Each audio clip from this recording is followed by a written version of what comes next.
Hello everyone, I am doctor Sneha Jha. I am a surgical gastroenterologist. आज बात करते हैं घर घर की कहानी गैस की परेशानी के बारे में। तो बहुत ही कॉमन है गैस की परेशानी, हर घर में किसी ना किसी को ये ज़रूर प्रॉब्लम होती है। पर जनरली लोग क्लब कर देते हैं बहुत सारी चीज़ों को। किसी का पेट फूल रहा है, डकार आ रही है ज़्यादा, वो भी गैस बताते हैं। किसी को अगर पेट में एसिड ज़्यादा बनता है, हार्ट बर्न हो रहा है, खाना मुंह तक आ रहा है, वो भी गैस की शिकायत से ही आ रहे हैं। और तीसरी और इम्पॉर्टेंट बात, अगर पेट साफ नहीं हो रहा है, कब्जियत है, वो भी बस यही बोलते हैं मुझे गैस हो रही है। उनको पूछना पड़ता है अच्छा पेट साफ हो जाए तो आज ठीक लग रहा है, तो वो कब्जियत की दिक्कत। तो इस वीडियो में हम बात करेंगे कि गैस्ट्राइटिस होता क्या है। अगर आसान भाषा में आपको समझाऊं तो पेट में एसिड की वजह से लालीपन हो जाता है, और अगर धीरे धीरे ये कंट्रोल ना हो तो अल्सर का फॉर्म ले लेते हैं, मतलब जख्म हो जाता है इसमें।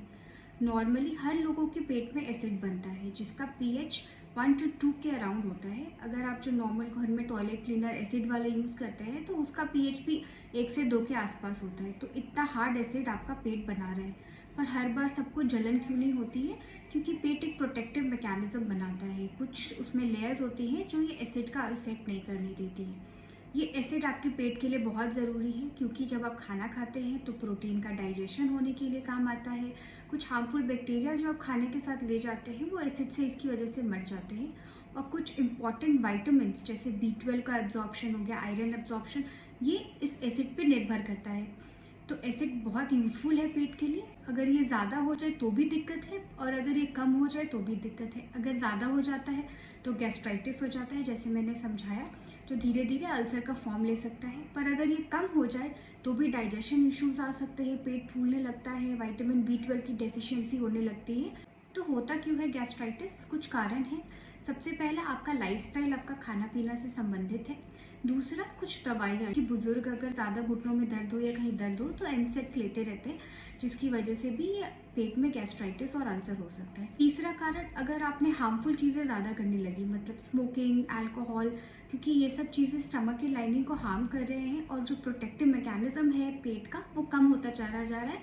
इसीलिए हार्मफुल चीज़ें ज़्यादा हो रही है, प्रोटेक्टिव मैकेनिज्म कम हो रहा है पेट का, इसीलिए ये अल्सर बनने की संभावना रहती है। तो फैक्ट, ओबेसिटी, अगर आप मोटे ज़्यादा हो तो भी ये परेशानी आ जाती है लोगों को। कुछ मेडिकल कॉज है, जैसे कि एक सिंड्रोम होता है ज़ोलिंगर एलिसन, उसमें हो सकता है। और एक कॉमन बैक्टीरिया है जो पेट के लाइनिंग में आ जाता है, जिसको हेलिकोबैक्टर पाइलोरी बोलते हैं। इस इन्फेक्शन की वजह से भी पेट में अल्सर ज़्यादा बनने की संभावना रहती है। And a very common and a very ignored factor is stress. आप जितना स्ट्रेस लेंगे उतना आपके पेट में एसिड बनेगा। और जनरली जिनको थोड़ी बहुत गैस की परेशानी हो जाती है, फील कर लेते हैं सिम्टम्स को, वो एक साइकिल में फंस जाते हैं। वो जितना स्ट्रेस ले रहे होते हैं वो उतना गैस बनता है, और एक विशियस साइकिल में फंस जाते हैं ये।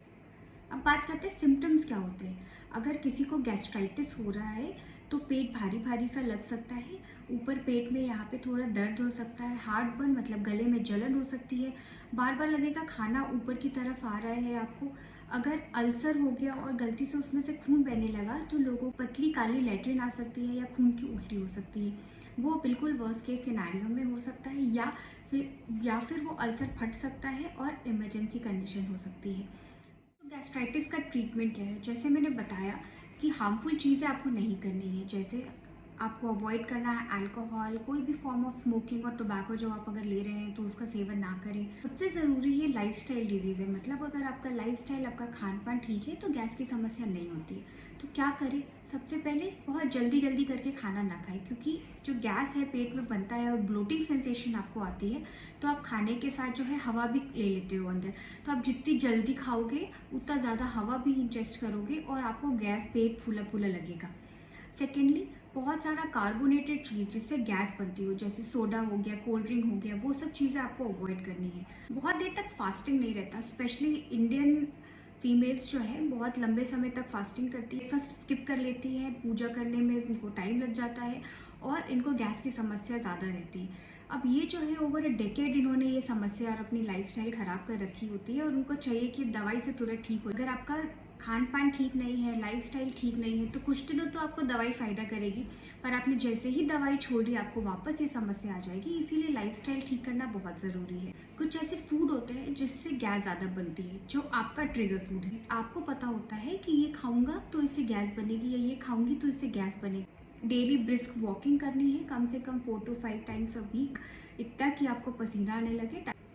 और स्मॉल फ्रीक्वेंट मील्स, मतलब थोड़ा थोड़ा करके बहुत बार खाना है, एक ही बार में बहुत ज़्यादा पेट भर के खाना नहीं। 80% जो आप जितना आपका पेट भर जाए उतने पे रुक जाना चाहिए। अगर आप ज़्यादा खाना खाओगे पेट ज़्यादा स्ट्रेच करेगा, वो ज़्यादा एसिड बनाएगा। बहुत स्पाइसी फूड अवॉइड करना चाहिए। ऐसा नहीं है कि स्पाइसी फूड एसिड बना रहा है, पर वो एग्रीवेट करता है। अगर एसिड ज़्यादा बन रहा है तो उसको और ज़्यादा उसके इफेक्ट को बढ़ा देता है। लाइफस्टाइल मॉडिफाई कर लिया आपने फिर भी ठीक नहीं हो रहा तो एक बार अपने डॉक्टर से संपर्क करें। ज़रूरी आपको दवाइयाँ वो प्रिस्क्राइब करेंगे।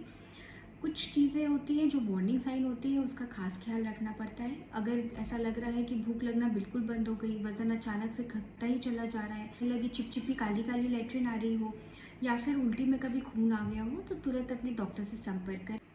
Thank you for watching. Please like and subscribe my channel. If you have any question, please comment in the comment box. Thank you.